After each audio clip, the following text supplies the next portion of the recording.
রাজনৈতিক দলগুলোর চরিত্রই তো স্বৈরতান্ত্রিক। এই সংবিধান তো আমার গণতন্ত্র, আমার মানবাধিকার, আমার মৌলিক অধিকারের সুরক্ষা দিতে পারে না। গত 53 বছরে জাতি কি বারবার জীবন দিবে? 52-তে দিয়েছে, 71-এ দিয়েছে, 90-এ দিয়েছে, 7 সালে দিয়েছে, 24-এ দিয়েছে, আবার কয়েক বছর পরে দিবে। আদালতকে আইন মন্ত্রণালয়ের অধীনস্থ করা উচিত না, যেটা যদি আমরা বিচার বিভাগের পূর্ণাঙ্গ স্বাধীনতার কথা বলি। একই সাথে এখন আরও একটা বিষয় খুব জোরে সোরে সকল মহলের কাছ থেকে আলোচনা আসছে যে সংবিধান পরিবর্তনের। এখন এটা আমি একটা নিজস্ব মতামত জোরে সোরে বললেই তো সেটা হবে না। সবাই যেটা বলছে আমরা এইখানে একমত হতে পারি যে সাধারণত পৃথিবীর বিভিন্ন দেশে এই ধরনের একটা ম্যাস মুভমেন্ট বা অভ্যুত্থানের পরে অনেক কিছুই পরিবর্তন হয়। বাংলাদেশের এই সংবিধানকে 72-এর সংবিধানের দোহাই দিয়ে এইখানে এই সংবিধানের আমি মনে করি যে মুক্তিযুদ্ধের স্পিরিটকে ধারণ করে রচিত হয়েছে বলা হলেও কার্যত 53 বছরে আমরা দেখেছি মুক্তিযুদ্ধের বিরুদ্ধেই এই সংবিধান ব্যবহার করেছে এবং জনগণের ত্রুটি চেপে ধরার ক্ষেত্রে এই সংবিধান তো আমার গণতন্ত্র, আমার মানবাধিকার, আমার মৌলিক অধিকারের সুরক্ষা দিতে পারে না গত 53 বছরে। কাজেই এই সংবিধান বাতিল করে নতুন সংবিধান রচনা করা, এটা করা যেতে পারে, সেক্ষেত্রে আমাদের আপত্তি নাই।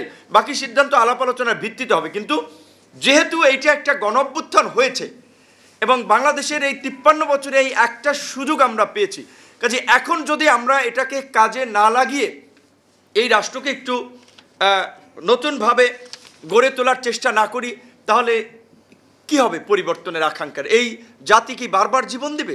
52-তে দিয়েছে, 71-এ দিয়েছে, 90-এ দিয়েছে, 7 সালে দিয়েছে, 24-এ দিয়েছে, আবার কয়েক বছর পরে দিবে। এখানে হাইকোর্টের প্রধান বিচারপতি সহ কয়েকজন বিচারপতি পদত্যাগ করেছেন। আমি নিশ্চয়ই এই কথার সাথে একমত না। শেখ হাসিনা সবাইকে খারাপ করেছেন, সবাইকে করাপ্টেড করেছেন। যারা ভালো মানুষ আছে, পেশাদার আছে, তাদের প্রতি আমাদের সংহতি থাকবে। যারা দুষ্ট লোক ছিলেন, অসৎ দলবাদ ছিলেন, তাদের বিরুদ্ধে ব্যবস্থা নেওয়া, তাদেরকে চাকরিচ্যুত করা, শাস্তির মুখোমুখি করা, এটি এই আন্দোলনের স্পিরিট।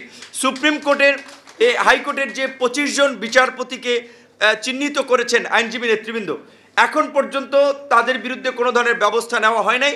আমি মাহবুব ভাই সহ আমি সবাইকে বলবো, ওই যে এর আগেরও একটা প্রোগ্রামে বলেছিলাম যে ওই আমাদের নোমান ভাই যেটা বলেছেন, এখন কোনো নির্দিষ্ট দলের একটা আধিপত্য আবার সব জায়গায় দেখতে পাচ্ছি। অলিখিত সরকার, যেটা সলিমুল্লাহ খান বলেছেন, একটা তো অন্তর্বর্তীকালীন সরকার, আর একটা ছাত্রদের সরকার, আবার কত সরকার, কোন সরকার যে কি চালাচ্ছে এটা আমরা বুঝি না। সলিমুল্লাহ খানের বক্তব্যে এরকম একটা কথা উঠে এসেছে। তো কাজেই সরকার একটা থাকতে হবে এবং সরকারের নিয়ন্ত্রণে সে পুরো পরিস্থিতি থাকতে হবে।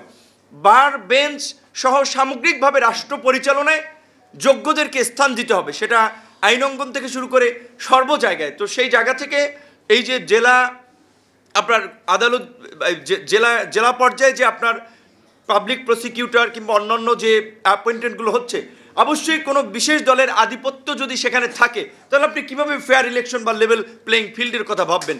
একই সাথে প্রশাসনের এসপি ডিসি নিয়োগে যদি সুনির্দিষ্ট কোনো দলের নেতাদের ইনফ্লুয়েন্স থাকে তাহলে কিভাবে আপনি একটা নিরপেক্ষ প্রশাসন নিশ্চিত করে একটা ফেয়ার নির্বাচন দেবেন? অবশ্যই সেখানে নিরপেক্ষ পেশাদার লোককে গুরুত্ব দিতে হবে এবং এই দায়িত্ব যারা পালন করবেন তাদেরকেও রাজনীতির ঊর্ধ্বে থেকে কাজ করতে হবে। সেই জায়গা থেকে আমি অনতিবিলম্বে এই বিতর্কিত 25 বিচারপতির অপসারণের জন্য সরকারকে যথাযথ পদক্ষেপ নেওয়ার জন্য দাবি জানাচ্ছি। অন্যথায় আমি বলবো আইনজীবী অধিকার পরিষদ এবং সংবিধান সংরক্ষণ কমিটি তারা যেভাবে অতীত প্রোগ্রাম করেছে তারা আন্দোলন শুরু করুক, আমরা তাদের পাশে আছি। যেভাবে প্রধান বিচারপতিকে আমরা হঠাৎ গিয়েছিলাম, আমরা জনগণ সেইভাবে যাব।